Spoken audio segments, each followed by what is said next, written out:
हमें question paper में जो क्वेश्चन नंबर 4 होता है उसके विषय में जानकारी भी हासिल करेंगे और कुछ प्रश्न भी हम हल करेंगे। ये जो क्वेश्चन 4 होता है गणित भाग 2 में, ये सबसे चुनौतीपूर्ण क्वेश्चन माना जाता है। चुनौतीपूर्ण इसलिए माना जाता है क्योंकि ये सबसे ज्यादा अंकों वाला क्वेश्चन होता है। इसमें 4 अंक के क्वेश्चन आते हैं, सबसे बड़े क्वेश्चन मतलब जो क्वेश्चन पेपर जो हमारा 40 मार्क का होता है, उसमें 1 नंबर का क्वेश्चन होता है, 2 नंबर का होता है, 3 नंबर का होता है और अधिक से अधिक 4 नंबर का होता है। सबसे इसके पहले 5 नंबर के क्वेश्चन थे, वो हटा दिए गए हैं, अब अधिक से अधिक 4 नंबर का क्वेश्चन। और ये जो क्वेश्चन नंबर 4 होता है, इसमें आपको कोई 3 प्रश्न दिए होते हैं और 3 में से आपको 2 को हल करना पड़ता है। 4 मार्क के लिए होता है, 4 और 4 8। कुल मिलाकर अगर आपको विकल्प सहित देखा जाए तो विकल्प सहित आपको 12 मार्क का क्वेश्चन मिलेगा और उसमें से आपको 4 4 4 12 उसमें से कोई दो आपको बोला जाएगा हल करने के लिए। तो आपको जब 2 प्रश्न हल करेंगे तो आपको 8 मार्क सीधे मिलते हैं। इस क्वेश्चन में आपको अधिक से अधिक स्टेप, अधिक से अधिक रीजन, अधिक से अधिक सूत्र, जो भी है सभी चीजें लिखना पड़ता है। क्योंकि जैसा कि हम पेपर चेक करता हूँ मैं बोर्ड का, तो हमें कहा जाता है, हमारे जो मॉडरेटर होते हैं, चीफ मॉडरेटर होते हैं, वो कहते हैं कि जो क्वेश्चन नंबर 4 होता है उसमें आप हर एक स्टेप चेक कीजिए। मान लीजिए आपको आउट ऑफ आउट मार्क चाहिए, 40 में से 40 मार्क चाहिए, तो जब किसी बच्चे को 40 में से 40 मार्क प्राप्त होते हैं तो उसका जब पेपर रीचेक होता है तो उसमें ये क्वेश्चन पे ज्यादा ध्यान दिया जाता है कि ये क्वेश्चन जो 4 मार्क का है, बच्चे ने कैसा हल किया। कहीं कोई छोटी सी स्टेप चूक गई, कहीं कोई छोटा सा उसने इकाई लिखना भूल गया, तो वहां पे उसका आधा मार्क कट करके या कहीं पे और आधा मार्क कट ऐसा करके उसको 40 से 39 पर लाया जाता। क्योंकि ये क्वेश्चन पर ही ध्यान ज्यादा दिया जाता, क्योंकि मार्क यहीं पर ही थोड़े बहुत कट सकते। अगर आपको आउट ऑफ चाहिए तो ये क्वेश्चन पे आपको अधिक से अधिक ध्यान देना पड़ेगा। बहुत से बच्चे कहते सोचते हैं कि मैंने 40 मार्क्स का लिखा, मुझे पूरे मिलने चाहिए थे, लेकिन नहीं मिल पाए, क्योंकि ये क्वेश्चन में आपने कहीं ना कहीं कुछ ना कुछ माइनर मिस्टेक की होगी। इसीलिए ध्यान दीजिएगा। ये क्वेश्चन पहले बहुत कठिन, लेकिन अभी आपसे जो रिलेटेड ही पूछा जाएगा, बहुत कठिन नहीं होता है जो हमने चैप्टर पढ़े। और अभी आपको एक फायदा ये है कि जो 7वां जो पार्ट है हमारा महत्वापन, वो कट कर दिया गया कि उसी में ही से ही इसमें से कुछ कठिन क्वेश्चन थे कि जो बच्चे हल नहीं कर पाते, अभी वो ऑलरेडी सिलेबस से निकल गया है। इसलिए अब ये क्वेश्चन आपके लिए आसान क्यों हो गया, क्योंकि उसमें का क्वेश्चन आपको नहीं मिलेगा। दूसरी बात, ट्रिग्नोमेट्री जो त्रिकोणमिति है, उसमें 6.2 कट कर दिया गया, तो 6.2 में से भी 4 मार्क के क्वेश्चन पूछे जाते थे, वो भी कट कर दिया गया।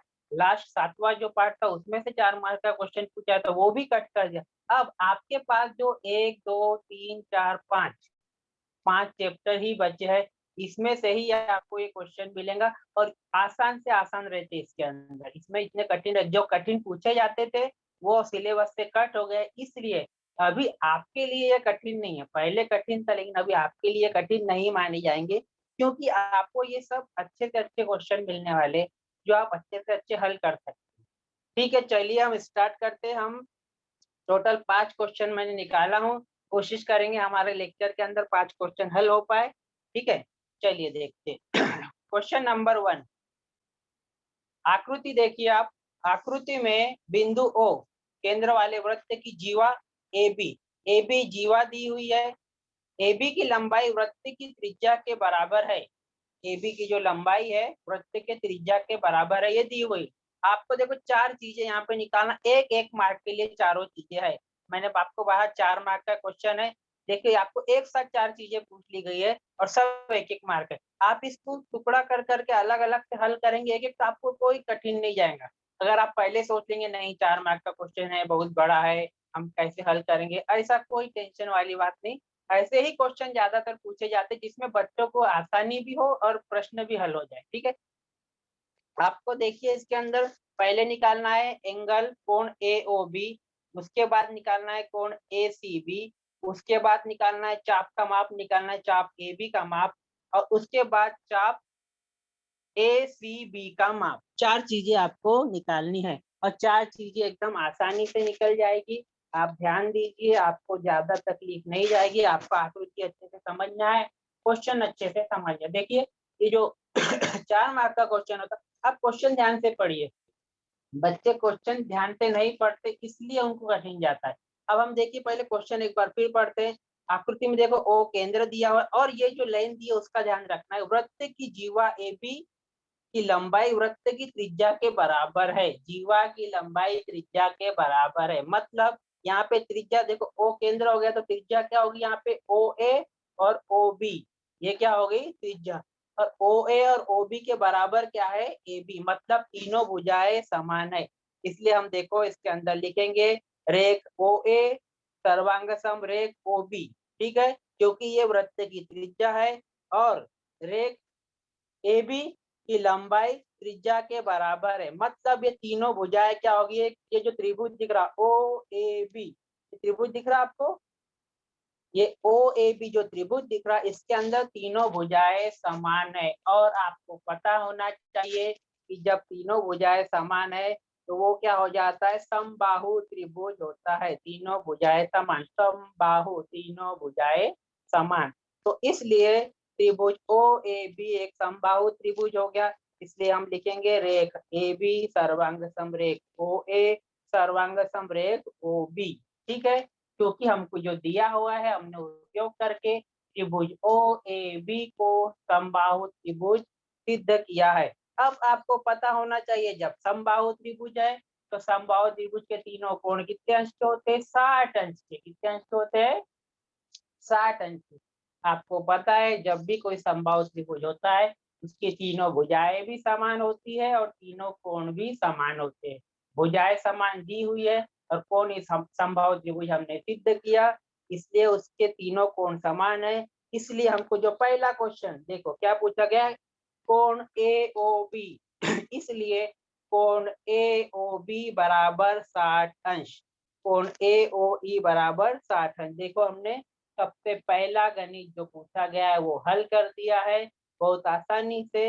हमने समबाहु त्रिभुज सिद्ध किया और समबाहु त्रिभुज सिद्ध करने के बाद हमको जो क्वेश्चन पूछा गया उसका हमें पहला क्वेश्चन का आंसर मिल गया, क्योंकि समबाहु त्रिभुज के तीनों कोण समान होते हैं, समबाहु त्रिभुज के तीनों कोण 60 अंश के होते हैं। आपको जो कारण चाहिए आप लिख सकते हो, दोनों कारण सही है समबाहु त्रिभुज के कोण, ठीक है, क्योंकि 180 को हम 3 से भाग देंगे तो कितने बार भाग जाएगा, 60 से। 6 का 6, 6 दूनी 12, 6 तिया 18, एक कोण कितने अंश का होगा, 60 अंश का। इसलिए हमने कोण AOB का मान 60 अंश निकाले, ठीक है। यहाँ पे हमारा पहला गणित हल होता है, ठीक है। चलिए दूसरा दूसरा हमको क्या निकालना है, कोण ACB। अब आकृति में देखिए कोण ACB ऊपर वाला, अब AOB का मान हमको पता है और ACB हमको निकालना है। अभी आपको इसके अंदर जो कुछ चीजें पता होनी चाहिए, देखिए वृत्त चाप द्वारा वृत्त के किसी भी बिंदु पर अंतरित किए गए कोण का माप उसी चाप द्वारा वृत्त के केंद्र पर अंतरित किए हुए कोण के माप का आधा होता है। देखिए 3 जो लाइन लिखी हुई है ये लाइन आपको लिखना जरूरी है, क्योंकि इसके ऊपर आपको आधा मार्क मिलेगा, क्योंकि यही एक इम्पोर्टेंट है दूसरे क्वेश्चन के अंदर। आपको पता होना चाहिए कि जो कोण चाप से बनता है और एक कोण जो केंद्र पर बनता है, जो केंद्र का कोण होता है उसका वो क्या होता है, आधा होता है। इसलिए हम लिखेंगे कोण ACB बराबर 1/2 कोण AOB। देखिए यहाँ पे मैं थोड़ा जूम कर रहा हूँ, देखिए आपके लिए कोण ACB बराबर 1/2 कोण AOB, मतलब केंद्र पे जो कोण बन रहा है ना, जो भी कोण बने उसका ये क्या होता है, आधा होता है, ठीक है। मान लीजिए यहाँ पे AOB हमने तो अभी निकाल लिया, मान लो AOB 100 है तो ACB कितना हो जाएगा, 50, उसका सीधा आधा करना है। लेकिन हमको यहाँ पे हमने हल किए है और निकाले हमने, देखिए कोण ACB बराबर 1/2 कोण AOB। और कोण AOB हमने अभी निकाले, समबाहु त्रिभुज का कोण कितना था, वो 60 अंश, इसलिए लिखेंगे बराबर 1/2 गुणा 60 अंश। अब 1/2 गुणा 60 अंश, 60 जो है 2 से कट जाएगा, 60 2 से कटने के बाद कितना आंसर आ गया, 30, 2 तिया 6, 2 शून्यम 0, मतलब 30 अंश। कोण ACB का मान कितना आ गया, 30 अंश। देखिए हमने क्वेश्चन नंबर 2 भी उसका जो था उप प्रश्न वो हल कर दिए बहुत आसानी से, क्योंकि हमने इसमें एक लाइन याद की है। ये लाइन आपको देखो, फिर एक बार मैं रिपीट करता हूँ, ध्यान दीजिए। वृत्तचाप द्वारा वृत्त के किसी भी बिंदु पर अंतरित किए गए कोण का माप उसी चाप, देखिए उसी चाप, ध्यान दीजिए, उसी चाप द्वारा वृत्त के केंद्र पर अंतरित किए गए कोण के माप का आधा होता है। देखो यहाँ जो चाप है AB, कि AB के सामने दो कोण है, एक कोण केंद्र पे बन रहा AOB और एक कोण ऊपर बन रहा ACB। तो ध्यान दीजिए, जो भी केंद्र का रहेगा कोण उसका वो आधा होता है। बहुत से बच्चे इसमें क्या गड़बड़ कर देते हैं, तो ACB ये AOB को उसका आधा कर देते, लेकिन आपको याद करने के लिए एक ट्रिक बताता हूँ कि जो भी केंद्र पे कोण बनेगा उसका वो आधा करना, केंद्र के कोण को आधा करना नहीं, जो भी केंद्र का कोण होता है वो उसका दुगना होता है। ठीक है, वो किसका होता है, उसका दुगना होता है। ध्यान दीजिए, लाइन को आप पढ़ लेना, इंपॉर्टेंट है। 4 मार्क के क्वेश्चन के लिए आपको इसी तरह के प्रश्न पूछे जाएंगे जिसमें आपको थोड़ा एक्स्ट्रा माइंड खर्च करना पड़ेगा। ठीक है, चलिए आगे देखते हैं। Question number 3। अब तीसरे में देखो हमको क्या निकालना, हम ऊपर देख लेते। चाप AB का मान निकालना है, किसका मान निकालना है, चाप AB का। ठीक है, चलिए देखिए। तीसरा, मेजर ऑफ चाप, ये देखिए तीसरा नंबर, मेजर ऑफ चाप AB बराबर कोण AOB, लघु चाप के माप की परिभाषा। अभी देखिए आपको जो चाप AB है, मैं जूम कर रहा हूं, देखिए चाप AB निकालना। अब आप बोलेंगे सर ये जो चाप AB है, ये जो ACB है, इसका जो डबल होना चाहिए, तो वो भी हो जाएगा। चाहे तुम ACB का डबल निकाल दो, तो ये 30 अंश ACB हमने निकाला, तो ये भी 60 अंश, और AOB कितना है, 60 अंश। तो दोनों तरीके से अगर आप इसको अंतरित कोण, अंतरलिखित जो कोण है, अंतरलिखित कोण प्रमेय के द्वारा हल करेंगे तो भी सही होगा। इसका एक मेथड और है, मैंने वो मेथड लिखा नहीं, मैंने एक जो आसान मेथड थी वो लिखा। आप वो भी लिख सकते हैं कि कोण ACB का दुगना होता है, ये तो आपको पता है अंतरलिखित कोण प्रमेय। तो ACB 30 है, तो ये कितना हो जाएगा, 60। और अगर आप लिख रहे कोण AOB लघु चाप के बराबर होता है, दो चाप लघु कोण के बराबर होता है, तो इसके अंदर देखिए AOB हमको दिया है 60 अंश, इसलिए चाप AB बराबर के कितना हो जाएगा, 60 अंश। देखिए आप इसको दोनों मेथड से हल कर सकते, कोई प्रॉब्लम नहीं, आपको पूरे मार्क मिलेंगे। चौथा, चौथा हमको क्या निकालना है, चौथे में हमको निकालना है चाप ACB, ये बड़ा चाप निकालना है। क्या निकालना है, बड़ा वाला चाप। देखिए वृत्त में दो चाप है, एक दिया है चाप AB, ये छोटा चाप है, और एक AB के अलावा छोड़ के बचा हुआ पूरा चाप ACB। अभी आपको एक चीज पता होना, जो वृत्त के पूरा चाप, पूरा जो चाप है, हम पूरा जब वृत्त आप खींचिए तो पूरे चाप का माप 360 अंश होता है, ये आपको पता होना चाहिए। देखिए कुछ जो बेसिक चीजें है आप ध्यान में रखिए, इसके लिए आपको अलग से नहीं पढ़ाया जाएगा। जैसे त्रिभुज के तीनों कोणों का योग 180 अंश, चतुर्भुज के चारों कोणों का अंश 360 अंश, वृत्त के पूरे चापों के मापों का योगफल 360। ये एक जनरल चीज है, ये आपको पता होनी चाहिए, और ये आप 9वीं से ही पढ़ते रहते हैं। अब देखिए अब बहुत आसानी से निकल, अगर आपको पता है कि पूरे जो चापों का योगफल 360 अंश होता है, और ए भी हमको पता है, तो हम क्या करेंगे, 360 में से उसको घटा देंगे, एकदम आसानी से वो निकल जाएगा। देखिए मेजर ऑफ चाप ए बी धन, ऊपर देखिए यहाँ मेजर ऑफ चाप ए बी धन मेजर ऑफ चाप ACB बराबर 360 अंश। मैंने अभी आपको बताया वृत्त के सभी चापों के मापों का योगफल, अभी आपको मैंने बताया जो पूरा वृत्त होता है उसका हम अगर योग कर रहे चापों का तो वह आपका 360 अंश होता है। इसलिए हम लिखेंगे मेजर ऑफ चाप A B then measure of चाप ए सी बी बराबर 360 अंश। अभी हमारे पास जो चीज है मान रखेंगे, क्योंकि जैसे कि हमने अभी निकाला मेजर ऑफ चाप ए बी कितना निकाला 60 अंश, इसलिए लिखेंगे 60 अंश धन मेजर ऑफ चाप ए सी बी बराबर 360 अंश। अब क्या करेंगे, मेजर ऑफ चाप ए सी बी निकालना है तो 60 को 360 में से क्या कर देंगे, हम माइनस कर देंगे। इसलिए हम लिखेंगे मेजर ऑफ चाप ए सी बी बराबर 360 ऋण 60 अंश। अब आसान सा ये कैलकुलेशन है, मेजर ऑफ चाप ए सी बी बराबर 300 अंश, 360 माइनस 60, एकदम छोटा कैलकुलेशन है, आसानी से आप हल कर सकते हो। 360 में 60 गए, कितना बचा 300 अंश। देखिए हमने यहाँ पे चारों जो चीज थी चारों हमने प्रश्न का मान निकाले और लास्ट में आपको उत्तर लिखना पड़ेगा।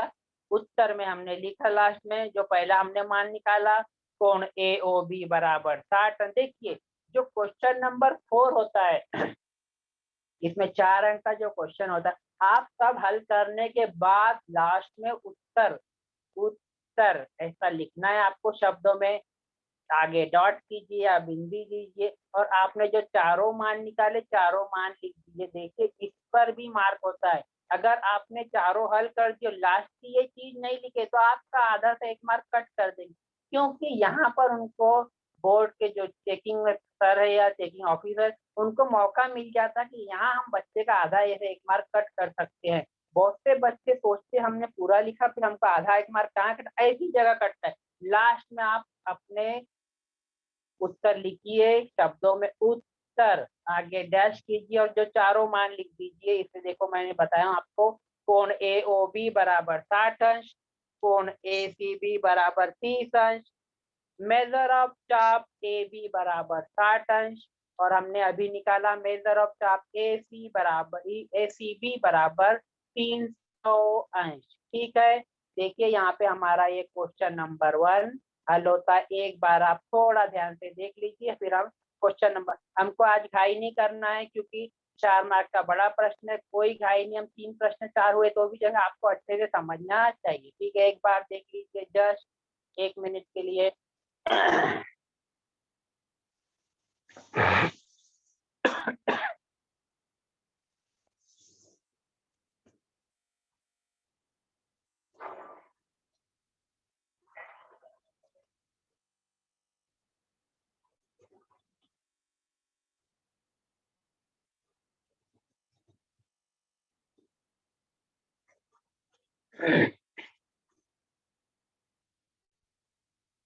ठीक है, चलिए हम दूसरे क्वेश्चन की ओर बढ़ते हैं। अब ये आकृति देखिए आप, ये आकृति से आपको एक चीज समझती है। दूसरे नंबर का क्वेश्चन, चक्रीय चतुर्भुज पर आधारित प्रश्न आपको हमेशा मिलेगा, हमेशा पूछा जाता है। पहले प्रमेय पूछा जाता था लेकिन अब प्रमेय ये क्वेश्चन में नहीं पूछा जाएगा, आपको और कहीं पूछा जाएगा, लेकिन उस पर आधारित प्रश्न आपको जरूर पूछा जाएगा। देखिए ये एक चक्रीय चतुर्भुज है। चक्रीय चतुर्भुज मतलब चक्र के अंदर जो चतुर्भुज होता है उसे चक्रीय चतुर्भुज कहते हैं। ये कि एक वृत्त है, चक्र वृत्त चक्र दोनों एक बात है, उसके अंदर पी क्यू आर एस एक चतुर्भुज है। अब पी क्यू आर एस के अंदर पी क्यू तथा क्यू आर, देखिए मैं निशान किया हूँ, ये दोनों समान है, पी क्यू और क्यू आर क्या है, दोनों समान है। और कोण पी एस आर का मान दिया हुआ है 110 अंश, कोण पी एस आर का मान दिया है 110 अंश। देखिए मैं तो मैंने आकृति पढ़ के आपको समझाया, अब हम प्रश्न पढ़ लेते हैं। देखिए प्रश्न क्या पूछा गया है, आकृति में चतुर्भुज पी क्यू आर एस एक चक्रीय चतुर्भुज है, भुजा पी क्यू सर्वांगतम भुजा आर क्यू है, कोण पी एस आर का मान 110 अंश दिया है। अभी आपको देखो पहले प्रश्न के जैसा आपको यहाँ पर भी 4 मान निकालना है, 1 मार्क के लिए 1 मान, दूसरा तीसरा चौथा, देखिए 4 मार्क का क्वेश्चन 4 मान निकालना है। ठीक है, आपको यहाँ पे निकालना है कोण पी क्यू आर, दूसरा पे कोण निकालना है, दूसरे में निकालना है मेजर ऑफ चाप पी क्यू आर, फिर निकालना है आपको मेजर ऑफ चाप क्यू आर, और चौथे में निकालना है कोण पी आर क्यू। देखिए चारों मान निकालना है आपको। आपको ये गणित हल करने के पहले आपको अंतर्लिखित कोण प्रमेय किसे कहते हैं, अंतर्लिखित कोण प्रमेय क्या होता है, ये आपको पता होना चाहिए। तो ठीक है, चलिए हम इसको हल करते हैं। सबसे पहला जो मान निकालना है हमको, कोण पी क्यू आर। क्या निकालना है, कोण पी क्यू आर। सबसे पहले एक एक चीज हम करेंगे, कोई घाई नहीं। कोण पी क्यू आर निकालना, देखिए फर्स्ट नंबर का, ठीक है। हम आकृति भी साथ में देखते चलेंगे, कोई प्रॉब्लम। अब सबसे पहले देखिए ये एक चक्रीय चतुर्भुज है। अब ये चक्रीय चतुर्भुज होने के कारण क्या होता है, आपको चक्रीय चतुर्भुज का जो प्रमेय है, गुणधर्म है, वो आपको पता होना चाहिए, ठीक है। तो चक्रीय चतुर्भुज के जो सम्मुख कोण होते हैं वो क्या होते हैं, संपूरक होते हैं। चक्रीय चतुर्भुज के आपको पता होना चाहिए, चक्रीय चतुर्भुज के सम्मुख कोण संपूरक होते हैं। संपूरक मतलब 180 अंश। बहुत से बच्चे गलती करते हैं, कोटि पूरक को संपूरक बना देते हैं। संपूरक मतलब 180 अंश का, कोटि पूरक मतलब 90 अंश का। तो देखिए चक्रीय चतुर्भुज के सम्मुख कोण संपूरक होते हैं, आपको लिखना पड़ेगा। देखिए अब हम पहला गणित हल कर रहे हैं, चलिए। चतुर्भुज पी क्यू आर एस एक चक्रीय चतुर्भुज है। दिया हुआ है, दत्त लिखे हमने, दत्त आप लिखो या दिया हुआ है लिखो, दोनों सही चीज है। इसलिए हम लिखेंगे कोण पी एस आर धन कोण पी क्यू आर बराबर 180 अंश। अभी मैंने आपको बताया चक्रीय चतुर्भुज के सम्मुख कोण संपूरक होते हैं। इस मतलब दोनों कोणों का योग करने पे 180 अंश होता है, इसलिए हमने लिखे एक। अब देखिए कोण पी एस आर आपको दिया हुआ है, कोण पी एस आर कितने अंश का है, 110 अंश का, इसलिए हम लिखेंगे 110 अंश धन कोण पी क्यू आर बराबर 180 अंश। अब ठीक है, कोण पी क्यू आर हम कैसे निकालेंगे, 110 उधर जाकर क्या हो जाएगा, पक्षांतर करने पर ऋण हो जाएगा। इसलिए कोण पी क्यू आर बराबर 180 ऋण 110, इसलिए कोण पी क्यू आर बराबर 70 अंश। 180 में से 110 को घटाने पर 70 मिलता है, इसलिए हमारा पहला मान निकल गया 70 अंश। इससे हमारे जो कोण पी क्यू आर का मान कितना निकल गया, 70 अंश। देखिए अब मैं 1 मिनट में आपको आकृति से समझा देता हूँ। देखिए ये जूम किया हूं मैंने, कोण P Q R P S R कितना दिया है, 110 अंश। कोण पी एस आर जस्ट 110 के अपोजिट देखिए, जस्ट सामने कोण पी क्यू आर हमको पूछा गया 110, और ये कोण क्यू जो दिख रहा, ये दोनों को मिलाने पर कितना होना चाहिए, 180 अंश। इसलिए हमने 180 में से 110 को घटाए, तो कोण पी क्यू आर उसके सामने का कोण कितना आ गया, 70 अंश। ठीक है, ये मैंने आकृति देख के आपको समझा दीजिए। ठीक है, अब दूसरा चीजें देखते हैं। दूसरा हमको क्या निकालना है, मेजर ऑफ चाप पी क्यू आर। अभी हमको क्या निकालना है, मेजर ऑफ चाप पी क्यू आर। आकृति में देखिए ये चाप पी क्यू आर, इसको हम हल करेंगे। अब यहाँ पर आपको अंतर्लिखित कोण प्रमेय का उपयोग करना पड़ेगा। ठीक है, चलिए देखते हैं।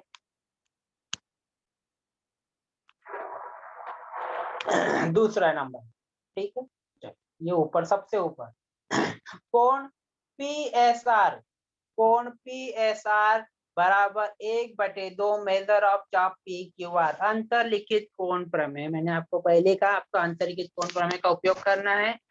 अब हमको पी एस आर कितना दिया हुआ है, 110 अंश। 110 बराबर 1/2 मेजर ऑफ चाप पी क्यू आर, उसके सामने का देखिए जो भी चाप बनता है वो चाप का जो आधा होता है वो कोण होता है। ये अंतर्लिखित कोण प्रमेय आपको बहुत आसान है। और अंतर्लिखित कोण प्रमेय आपको 2 मार्क का प्रश्न, 3 मार्क का प्रश्न, 4 मार्क का प्रश्न, तीनों में से कोई भी पूछा जाता है। ये अंतर्लिखित कोण प्रमेय में हर प्रकार का क्वेश्चन बनता है, इसीलिए आपको अंतर्लिखित कोण प्रमेय को हमेशा याद रखना पड़ेगा, ठीक है। तो इसलिए 110 अंश बराबर 1/2 मेजर ऑफ चाप पी क्यू आर। अब मेजर ऑफ चाप पी क्यू आर बराबर क्या हो जाएगा, 2 इधर जाके क्या हो जाएगा, भाग है तो उधर जाके क्या हो जाएगा, गुना हो जाएगा।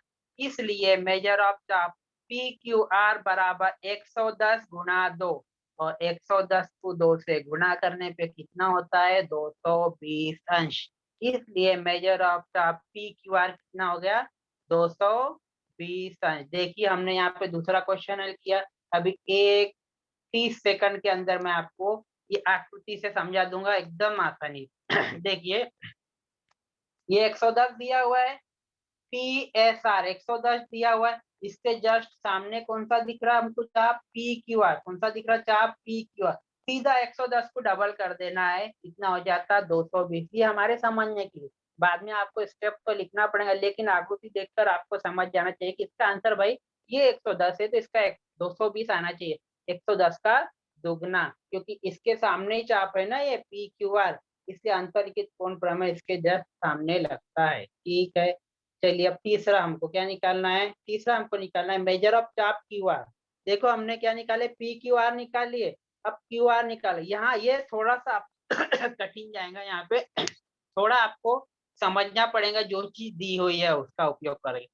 ध्यान दीजिए, तीसरे में थोड़ा सा आपको समझने में दिक्कत आ सकती है, लेकिन बहुत ज्यादा नहीं आएगी। देखिए तीसरे नंबर का,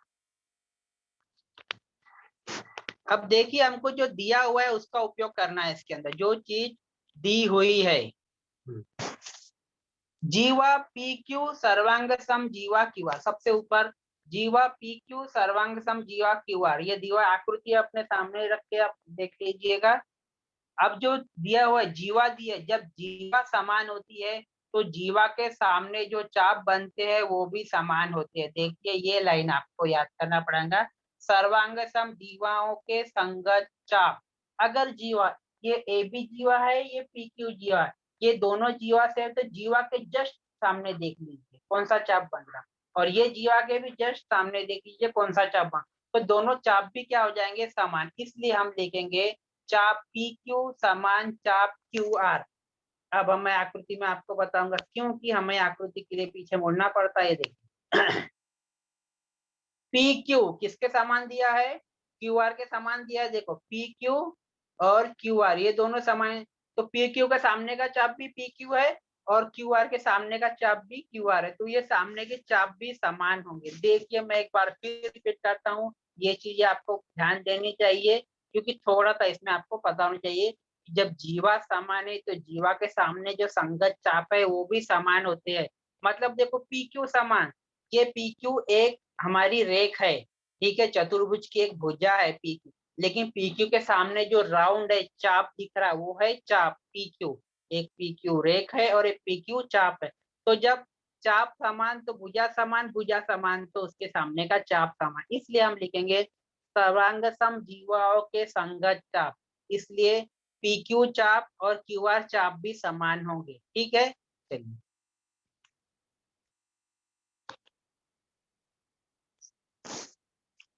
अब देखिए हमने यहाँ पे लिख दिया है कि ये जो चाप है वो समान है। अब हम यहाँ पे मान रख के हल करेंगे। ठीक है, देखो जीवा पी क्यू सर्वांग सम जीवा क्यू आर दत्त, इसलिए जब जीवा समान है तो उसके सामने की चाप भी समान है, सर्वांग सम जीवाओं के संगत चाप।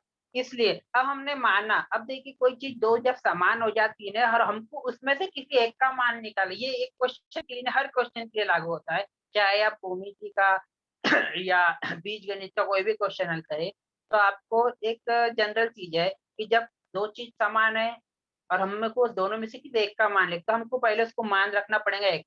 माना हमने मेजर ऑफ चाप पी क्यू बराबर मेजर ऑफ चाप क्यू आर बराबर एक्स, क्योंकि हम दोनों जब समान है तो एक का मान अचानक निकाल नहीं पाएंगे, इसलिए हमको मान लेना पड़ेगा। इसलिए हम माना एक्स की मान हमने रखा कि मेजर ऑफ चाप पी क्यू बराबर मेजर ऑफ चाप क्यू आर बराबर एक्स। तो हम क्या करेंगे, अब दोनों को जोड़ लेंगे, जो चापों का योगफल है, मेजर ऑफ चाप पी क्यू धन मेजर ऑफ चाप क्यू आर बराबर मेजर ऑफ चाप पी क्यू आर। देखिए हमने उसको जोड़ के चापों का योगफल कर रहे हैं हम। ठीक है, अब चापों का हम योगफल कर रहे हैं, तो हमको चाप पी क्यू आर का मान अभी हमने निकाला, कितना निकाला था, 220 अंश। इसलिए हम यहाँ पर x धन x बराबर 220 अंश। अब आप सोचेंगे x कहाँ से आया, क्योंकि हमने x मान रखी है। देखिए आप ऊपर देखिए तो आपको दिखता है कि हमने माना कि चाप PQ और QR दोनों का मान x है, इसलिए x धन x बराबर 220 अंश। अब x धन x बराबर 220 अंश, तो आगे हम देखेंगे x धन x कितना होता है, 2x बराबर 220 अंश। 2x बराबर 220 अंश, तो x बराबर 220/2। अब 2 जाके यहाँ भाग हो जाएगा, 220 को 2 से भाग देने पर कितना आएगा उत्तर, 110 अंश। x का मान कितना आ गया, 110 अंश। और x हमने माना था, पहले ही माना था कि मेजर ऑफ चाप PQ और मेजर ऑफ चाप QR बराबर x है, इसलिए हम लास्ट में उत्तर लिखेंगे। मेजर ऑफ चाप PQ बराबर भी 110 अंश है और मेजर ऑफ चाप QR बराबर भी x, हमने दोनों लिख दिया। वहां पे प्रश्न में हमको सिर्फ QR पूछा गया था कि आप QR का मान ज्ञात कीजिए, हमने दोनों निकाल दिए क्योंकि दोनों समान है। आप एक निकालो या दूसरा निकालो, आपको मेहनत उतनी ही जाना है, इसलिए हमने दोनों का मान लिख दिया 110 अंश। ठीक है। चौथे में आपको निकालना है कोण PRQ। आकृति में हम देखेंगे निकालने के पहले, देखो हमको निकालना है PRQ। जरा ध्यान से देखिए, बहुत आसान है, कोण PRQ। अब ये देखिए जो PRQ, इसके सामने जो चाप बन रहा, कौन सा चाप बन रहा, चाप PQ। अब चाप PQ का मान भी हमने निकाले। देखिए प्रश्न जो पूछे जाते हैं ना, वो भी एक से दूसरा डिपेंड रहता, दूसरे से तीसरा, तीसरे से चौथा। मतलब आपने पहले का मान निकाले तो पहले का मान जो निकाले उसका उपयोग करके दूसरे का मान निकाले, दूसरे का मान का उपयोग करके तीसरे का मान निकाले। इसलिए इसमें क्या करो, जब भी आपको क्वेश्चन आप लाइन से हल कीजिए, नहीं तो बहुत से बच्चे क्या करते, चलो तीसरा मेरे को आसान लग रहा, मैं पहले तीसरा निकाल ले। आप तीसरा निकालने जाएंगे नहीं, निकल ही नहीं पाएंगे। क्यों नहीं निकल पाएंगा, तो जब आप तीसरा हल कर रहे उसकी आपको दूसरे की आवश्यकता होगी, फिर सोचेंगे आप चलो दूसरा निकालो, दूसरा हल करने जाएंगे तो पहले की आवश्यकता हो। इसलिए जब कोई क्वेश्चन बनता है, पूछा जाता है, वो उस ऑर्डर में रहता है ताकि आप पहले का मान निकालो, उसका उपयोग करके दूसरे का मान निकल गया, दूसरे का मान निकाले, उसका उपयोग करके तीसरे का मान निकाले। ठीक है। अब इसमें हम देखते हैं PRQ निकालना है। क्या निकालना है हमको, कोण PRQ। यहाँ पर भी आपको अंतरलिखित कोण प्रमेय का उपयोग करना है। आपको पता होना चाहिए कि कोण PRQ बराबर 1/2 मेजर ऑफ चाप, कौन सा चाप है उसके सामने, PQ। कौन सा चाप है, सीधा। देखिए जो कोण बनता है, कोण जो बनता है, कोण के सीधा आप ऐसा सामने जाइए, सामने आपको जो भी चाप मिलेगा उसमें चाप थोड़ा इधर उधर नहीं करना, थोड़ा भी इधर उधर किए तो आपका गणित सीधा गलत हो जाएगा। इसलिए अंतरलिखित कोण प्रमेय जितना आसान है, उतना बच्चे छोटी छोटी गलती पे गलत भी कर देते ओवर कॉन्फिडेंस में आके। आप एकदम से देखते हैं यहाँ सामने ये दिख रहा है, इसका हाफ करना है 1/2 ये, लेकिन जस्ट जो एंगल बन रहा, जो कोण बन रहा, वो कोण जहाँ पे एंड हो रहा वहां से ही चाप का माप देखिए आप। जैसे कोण PRQ हम यहाँ देखो P और Q, कौन सा चाप आ रहा, PQ। इसलिए कोण PRQ बराबर 1/2 मेजर ऑफ चाप PQ। कारण क्या रहेगा, अंतरलिखित कोण प्रमेय। चलिए अभी हम करेंगे।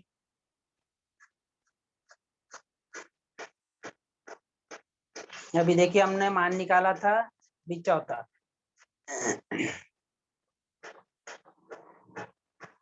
मेजर ऑफ एंगल PRQ,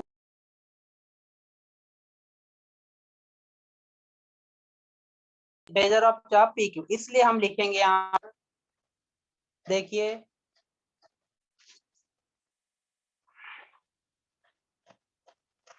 कोण PRQ बराबर 1/2 मेजर ऑफ चाप PQ, अंतरलिखित कोण प्रमेय।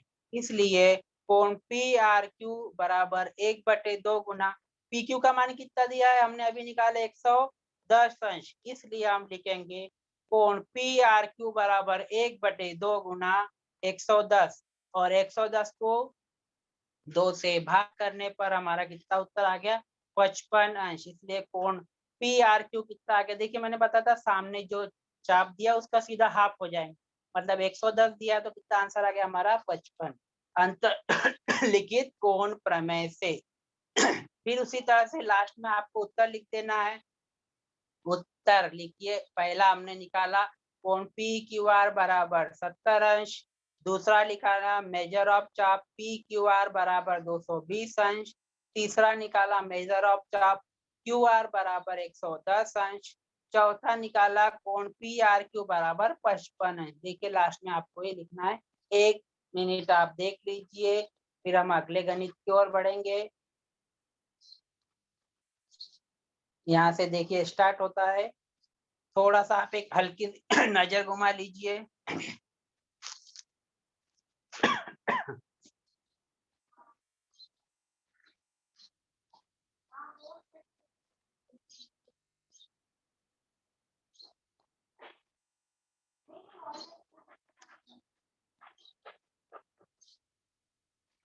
हमने चारों का मान निकाला।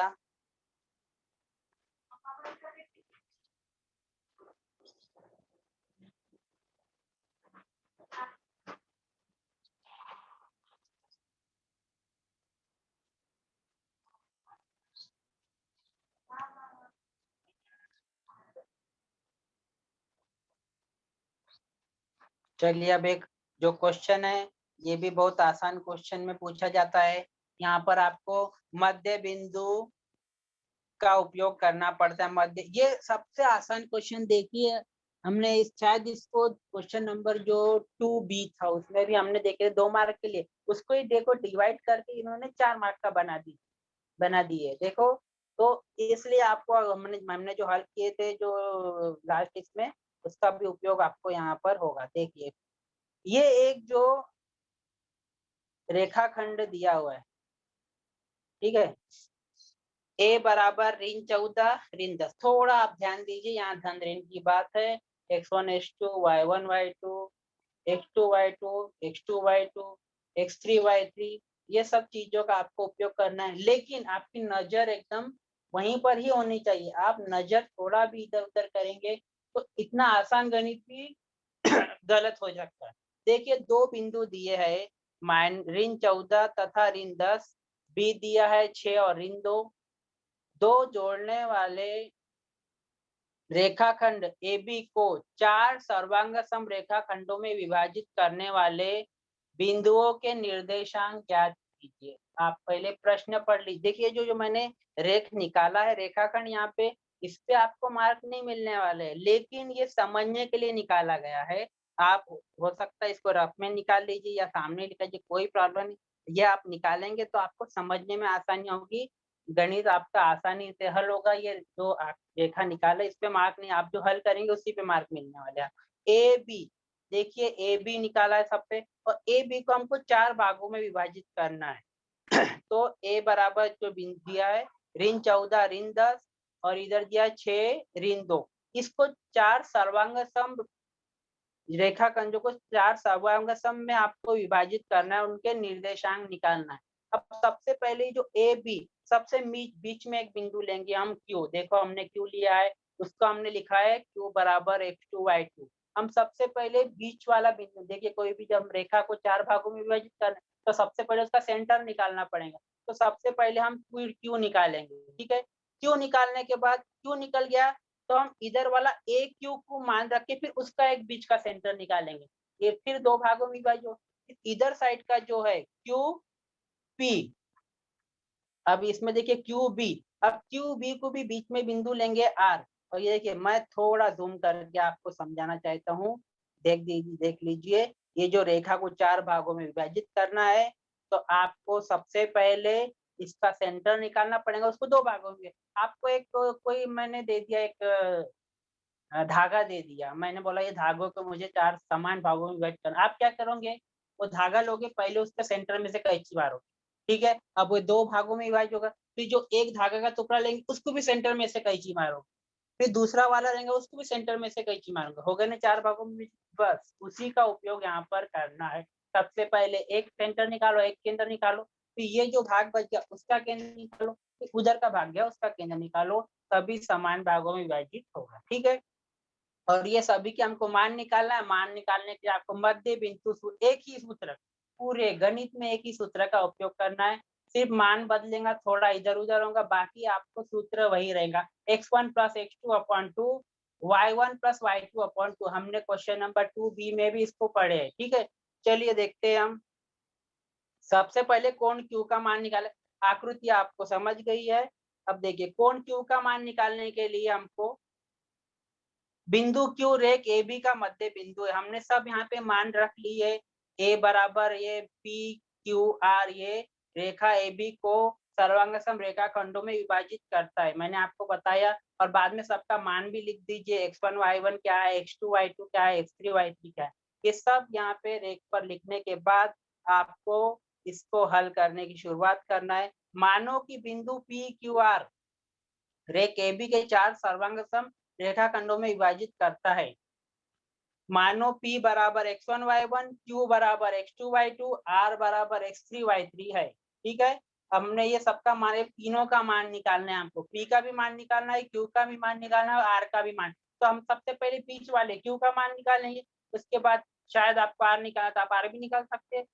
हम P निकालेंगे, उसके बाद R निकालेंगे। ठीक है, Q निकालने के लिए देखिए, बिंदु Q रेख AB का मध्य बिंदु है। AB का मध्य बिंदु होने के कारण आपको यहाँ मध्य बिंदु सूत्र का उपयोग करना है।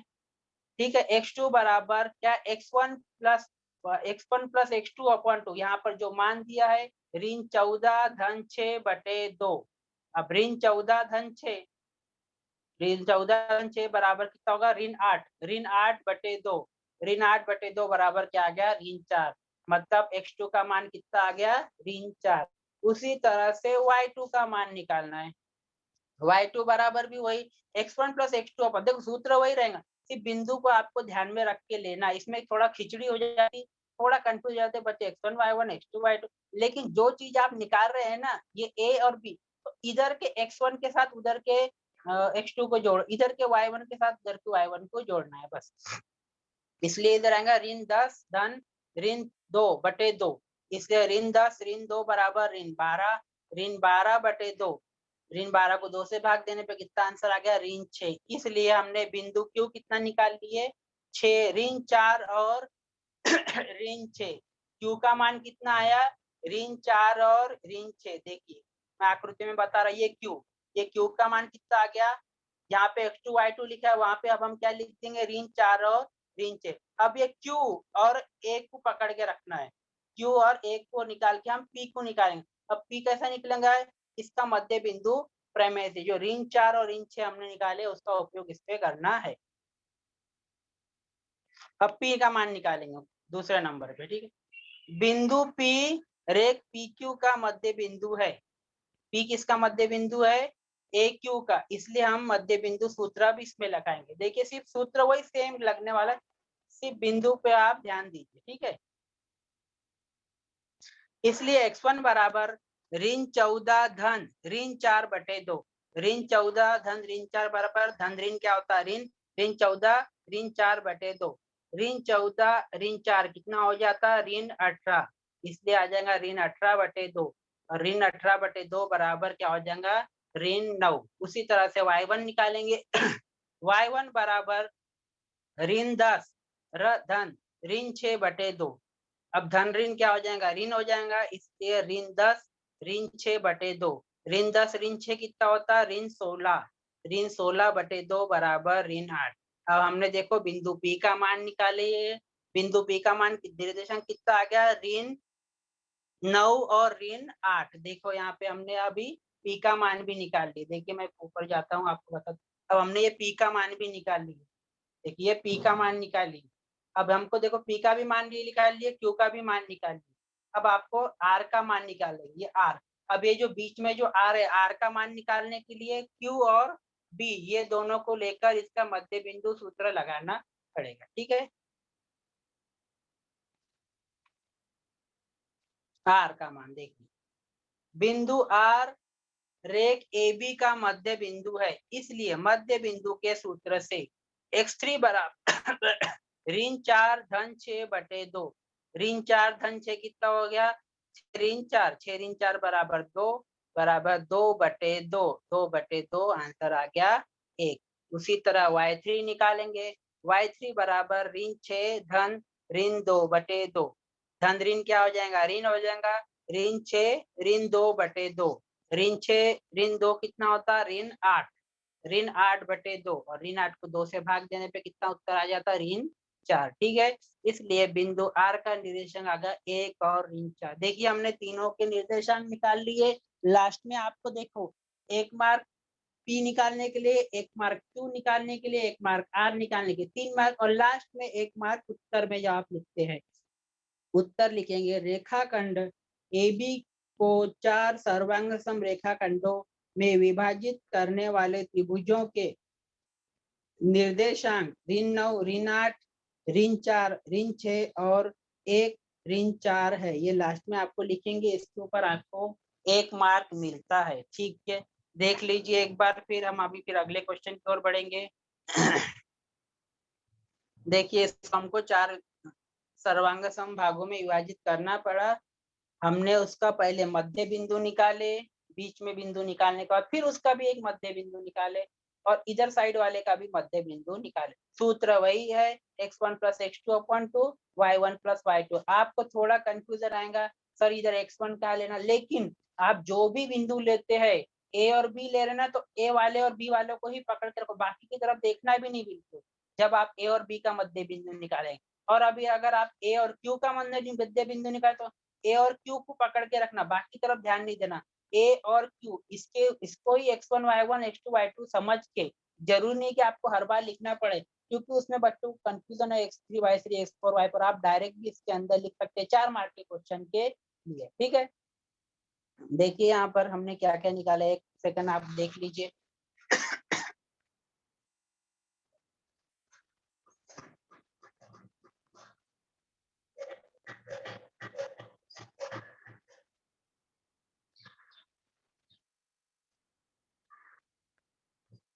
इसके बाद हम अगले क्वेश्चन की ओर बढ़ेंगे, चौथे नंबर का क्वेश्चन।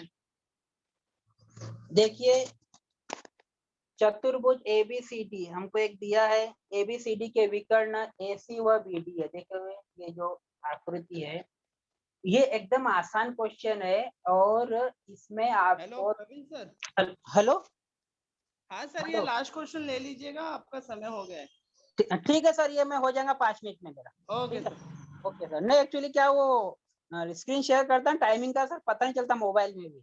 अच्छा वो आपने बता दिया, ओके।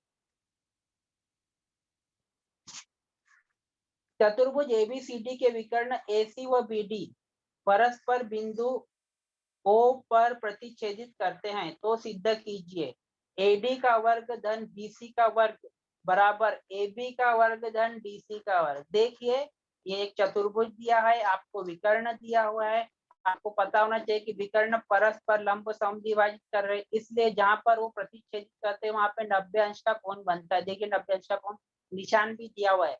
अभी आपको जो सिद्ध करना है, सिद्ध करते समय आपको लगेगा, देखिए कैसा दिया है, AD का वर्ग धन BC का वर्ग बराबर AB का वर्ग धन DC का वर्ग, मतलब ये चतुर्भुज की चारों भुजाएं आ गई। आप सोचेंगे ये कैसे हल करेंगे, लेकिन आपको कुछ नहीं करना है, जो चीज दी है ना उसको पाइथागोरस का प्रमेय लगा लो, सीधा सीधा। देखिए बहुत छोटा सा क्वेश्चन, देखिए यहाँ पे ये हल भी हो जा रहा है। देखिए अगला क्वेश्चन हम नहीं ले पाएंगे, यहाँ तक आपका हल हो जा रहा है। बहुत छोटा क्वेश्चन है, लेकिन ये 4 मार्क का इसलिए पूछा जाता है क्योंकि बच्चों को इसके अंदर थोड़ा सा अपना एक्स्ट्रा माइंड खर्च करना पड़ता है। तो सबसे पहले जो चीज दी हुई है ना उस पर ही पाइथागोरस का प्रमेय लगा देंगे। चतुर्भुज ABCD के विकर्ण AC तथा BD एक दूसरे को परस्पर लंब समद्विभाजित करते हैं, इसलिए हम लंब समद्विभाजित करते हैं तो यहाँ पे जो 90 अंश का कोण बनता है, इसलिए त्रिभुज AOD और त्रिभुज BOC, AOD BOC देखिए जो हमको दिया है ना लेफ्ट हैंड साइड, हम पहले लेफ्ट को देखेंगे, AD का वर्ग धन BC का वर्ग, पहले इसको निकालेंगे। ठीक है, इसलिए हमने उस हिसाब से यहाँ पाइथागोरस प्रमेय लगाएंगे दोनों चतुर्भुज दोनों त्रिभुज। तो AD का वर्ग बराबर OA का वर्ग धन OD का वर्ग। देखिए ऊपर वाले जो त्रिभुज में हमने पाइथागोरस का प्रमेय लगाया, फिर नीचे वाले में BC का वर्ग बराबर OB का वर्ग धन OC का वर्ग। देखिए अब क्या करेंगे, हम दायां पक्ष और बायां पक्ष को जोड़ लेंगे। मतलब इसको मैं देखिए 1 नंबर और 2 नंबर दिया है, 1 + 2 करेंगे हम इसके अंदर, क्योंकि हमको यही हल करना है, लेफ्ट हैंड साइड हमको मिल जाएंगे।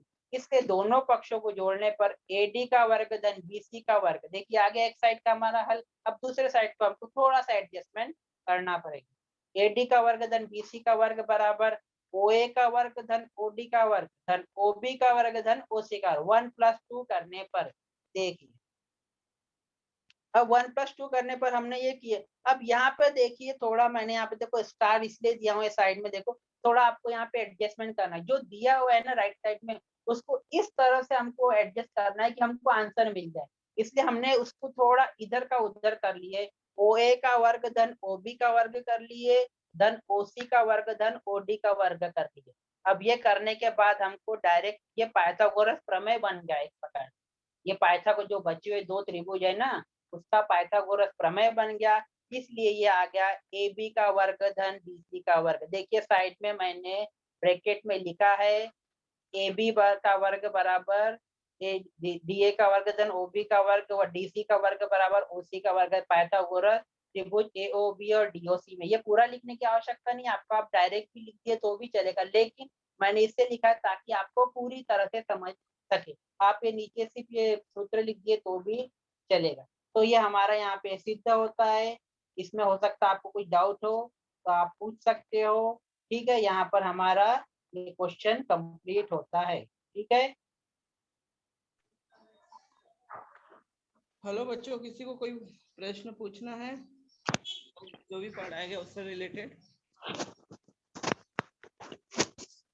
तो हैंड रेस कीजिए, अदरवाइज आप लोग का समय ऑलरेडी ज्यादा हो चुका है। किसी को कोई प्रश्न पूछना है तो पूछ सकता है। हाँ, मानसी ज्योति पूछिए, माइक ऑन करो। मानसी ज्योति माइक ऑन करो। सर पहले का ठीक नहीं, दूसरे का ठीक से नहीं दिखा और चौथे का ठीक से नहीं दिखा। दिखा नहीं बेटा, मतलब स्क्रीन पे तो था, स्क्रीन पे नहीं दिख पाया बरोबर। हाँ ठीक है, ठीक सर आप स्क्रीन शेयर कर दीजिए बच्चों, आप उसका स्क्रीनशॉट ले लो। ठीक है, रुकिए मैं करता हूँ ये दूसरा। आप स्क्रीनशॉट ले लो बच्चों। ये दूसरे नंबर का क्वेश्चन। हाँ सर, हाँ दूसरे नंबर हाँ क्वेश्चन स्क्रीनशॉट ले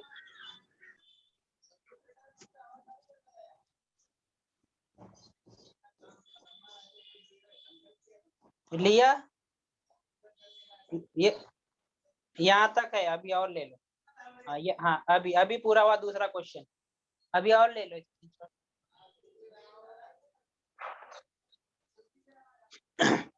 और अभी जो किया ये चौथे नंबर का क्वेश्चन, ये चौथे नंबर